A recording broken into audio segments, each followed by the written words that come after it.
7 fenomena alam yang telah dijelaskan dalam Al-Quran. Perkembangan ilmu pengetahuan semakin membuktikan kebenaran Al-Quran. Fenomena-fenomena alam yang belakangan baru diketahui oleh ilmuwan.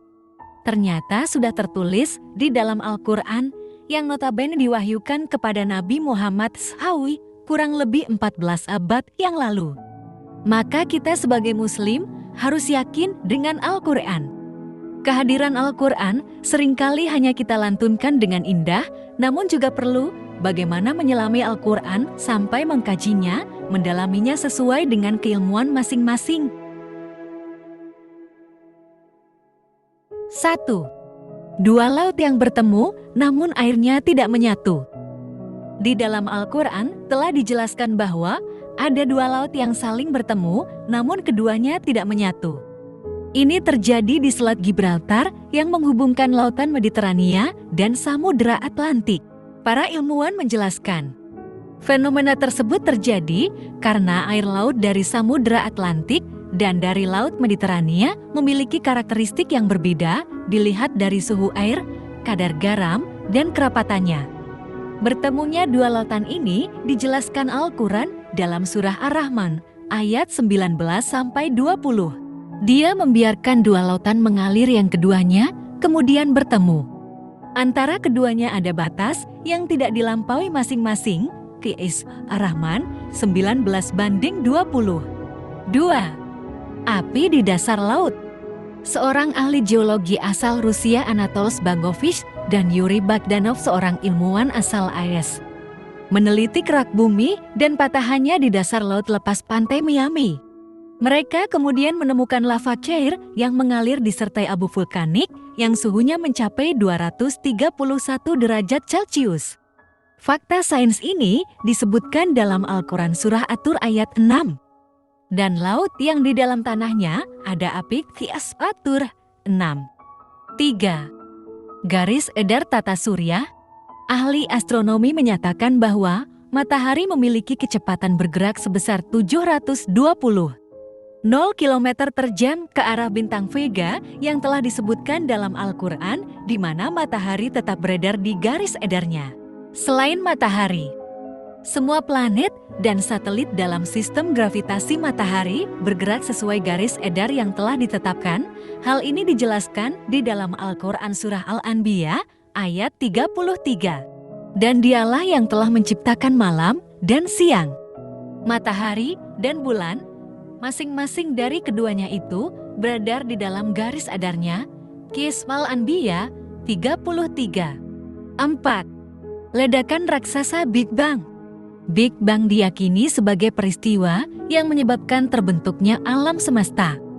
Teori ini didasarkan pada kajian kosmologi mengenai bentuk awal dan perkembangan alam semesta.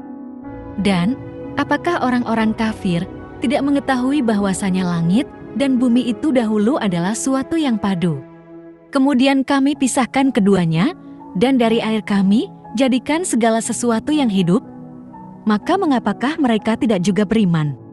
Qis Al-Anbiya 30. 5. Terbentuknya air hujan. Jauh sebelum para ilmuwan mengemukakan teori mengenai terbentuknya air hujan, di dalam Al-Quran sudah dijelaskan mengenai peristiwa alam yang sering kita lihat ini dalam surah Ar-Rum ayat 48-49.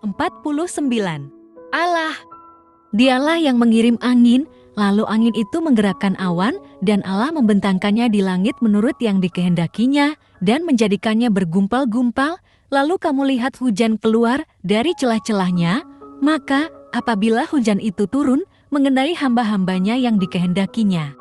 Dan sesungguhnya, sebelum hujan diturunkan kepada mereka, mereka benar-benar telah berputus asa. Qis Ar-Rum ayat 48-49. 6. Sungai di dasar laut.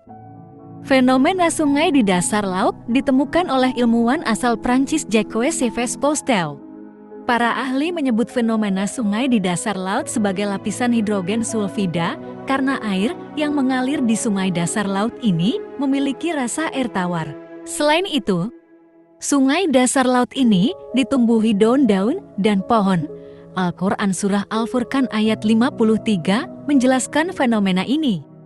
Dan dialah Allah yang membiarkan dua laut mengalir berdampingan.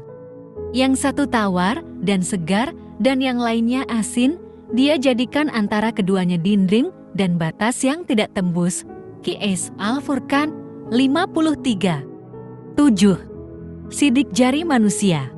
Sebelum ditemukan pada akhir abad ke-19, mayoritas orang menganggap sidik jari sekadar lengkungan pada jari tanpa arti. Faktanya, sidik jari manusia diciptakan berbeda-beda sebagai tanda pengenal mereka, bahkan mereka yang terlahir kembar identik pun memiliki pola sidik jari yang berbeda. Penelitian yang dilakukan oleh Sir Francis Gould akhirnya membuat sidik jari menjadi metode ilmiah identifikasi pada tahun 1880. Kesempurnaan jari manusia ini dijelaskan dalam Al-Quran Surah Al-Qiyamah ayat 3 yang membahas rekonstruksi jemari manusia. Apakah manusia mengira bahwa kami tidak akan mengumpulkan kembali tulang belulangnya? Bukan demikian. Sebenarnya kami kuasa menyusun kembali jari jemarinya dengan sempurna. Qs Al-Qiyamah 3.